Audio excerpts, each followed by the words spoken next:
My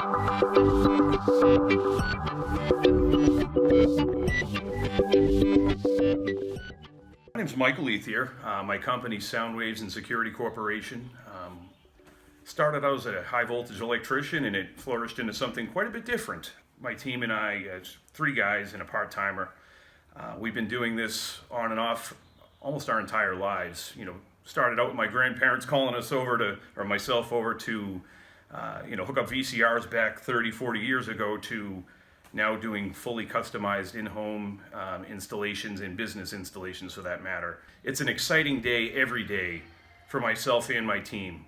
No matter where we go, it's always something new because, as you know, in the low voltage world, things change just like that. We really started focusing on outdoor as an opportunity 7 or 8 years ago. And it initially started, we were doing under rail and deck rail lighting and whatnot, and I remember thinking, why on earth am I not taking advantage of these stake speakers, rock speakers, landscape setups? So this project's on Wings Neck in Massachusetts. It's basically Cape Cod at its finest. I've been doing the work here for about 10 years. We started with several inside projects, including a high fidelity room. We've added in-ceiling and in-wall speakers at a mix of different rooms throughout the house. And then we started bridging or expanding into the other, dwellings on the property, where we added some sound and lighting over to the pool house area, the tennis court areas, and the guest house areas, and then extended that into the beach and the kids' play area. Things start, and then it's like a snowball rolling downhill. They just get bigger and bigger. For a wide open space like this property, you need to have something, in my opinion, that has more of a PA system effect, where the Ambisonic brand, again, when I heard it, the actual imaging, it was on par with me listening to my $2,000 a pop, EV gigantic speaker towers that, you would find in a band running, for that matter. And the difference was these were beautiful. They weren't big and gaudy. They could be hidden somewhere. This particular property is a massive, massive yard. It's very, very wide open. And I recall the owner specifically saying to me, Mike, I want you to think party house. When you see this property and when you talk to me about these estimates, treat it like a party house. Now, I have the tendency to treat every property I go to, I'll tell people, I have the ghost effect. I jump into your shoes and I make recommendations based on, if this were my home, what would I do? I said, in this case, I get to do some things that even I couldn't do, potentially, but, at the end of the day, we're very happy with how it came out. It was a lot of work, but we get to the point where we needed to be. We have a total of 7 zones outside. We started with the tennis courts. We added an area for the kids' castle playground area. We have the pool house. We have the upper patio section, which we're at right now. We also have a lower yard section because the yard is massive. And then we added a 7th zone, which is the pool zone. I'm sorry, the beach zone. Basically, again, it all came back to that idea that the client wanted to make sure that they can have comfortable, natural, accurate volume levels without blowing somebody out of a particular area. And that's why I really love these Ambisonic speakers. They carry, they sound fantastic. The total of speakers on the project, we have 38 satellites and 7 subwoofers. Well, with this house in particular, it's 115-ish years old, I believe. When I say this project is massive, it's the yard itself. I mean, I want to say there's 800 or 900 feet of distance across the yard, and hell, just to get down to the beach area, that was a 600-foot run of wire.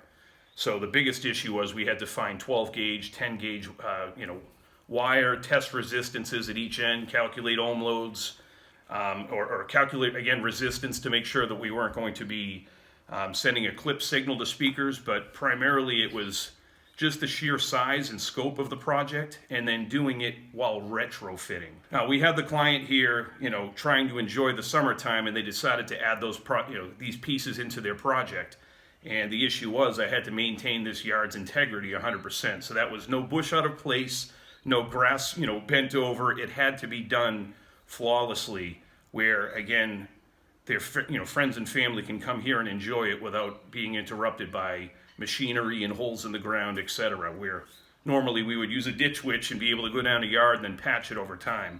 So this was more of a smack dab in the middle of the season project, where again, our season on Cape is summertime. A normal landscape speaker, I want to say the spacing for adequate performance would be 8 to 10 feet, maybe 12 feet apart. These ones you can put 16, 18, 20 feet away from each other. And the imaging, again, is just absolutely remarkable for what they've done in such a small little enclosure.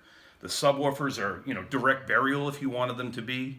But again, the beauty is when you want to be able to have a discrete installation where you're not seeing little speakers every 15 feet or every 10 feet, this is your solution. And you get so much more for your dollar, where someone could argue, oh, well, it's this price versus that. You're using half the amount of speakers and getting, in my opinion, twice the amount of performance still over your average landscape speaker, regardless of the brand. A huge concern that anybody has when they're doing an installation or they're proposing an installation like this is, how am I going to affect the neighbors in the area around this property? So the pool house, we have all the sound directed towards the main house. The tennis courts, we have the sound directed towards the main house, towards the yard.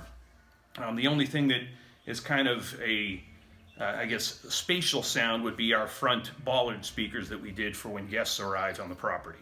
The biggest issue when we talked about the size and the scope of work of this job is, you can install speakers anywhere, but if you don't have the means to control those speakers in those locations, what's the point? So here we actually had to interlink the entire estate together with miles and miles of cabling, not to mention several point-to-point bridges. So in total, this property, to give you guys a scale of just how big it is, has 37 or 38 individual Wi-Fi units mixed in between, in the houses or in the residences and outside of the residences. They're down the beach, they're in the lower yard, they're in the guest lower yard, they're in the guest upper yard, they're in the driveway. I wanted to make sure that, no matter where my clients may roam in their yard, they have the ability to control their systems without any issues. All in all, I believe with the additional zones, because you know how every project starts, we start out with this price and then the client adds a few other things, which absolutely happened here. I want to say this particular system was about $105,000 worth of Ambisonic products, including the amplifiers. And beyond that, the total amount of time for us to install this, we most likely did, between the individual wires, direct burial, edging, because as I said, we had to retrofit it, this was probably about 300 man hours to get all of this stuff done.